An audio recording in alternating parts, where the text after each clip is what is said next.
राजकीय वर्तुळातून महत्त्वपूर्ण घडामोड बारामतीमध्ये अपक्ष उमेदवाराला तुतारी चिन्ह देण्यात आलेलं आहे। तुतारीच्या या दुसऱ्या चिन्हाने आम्हाला फरक पडणार नाही, शरद पवार यांनी हा आशावाद व्यक्त केलेला आहे।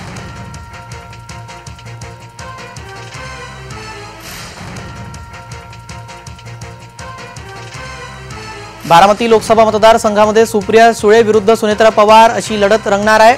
मात्र इथं अपक्ष उमेदवाराला तुतारी चिन्ह बहाल करण्यात आलेलं आहे, त्यावरून शरद पवार यांनी हे वक्तव्य केलं। मला काही त्याचा फारसं चिंता होत नाही, कारण ते सीमा वेगळी आहे। आपल्याकडची तुतारी आणि त्याच्यात हे जे इंग्लिश लँड असतो ना तो त्याच्यात आहे। ते जे मशीन त्याच्यात 1 ते 12 कॅन्डिडेट येतात।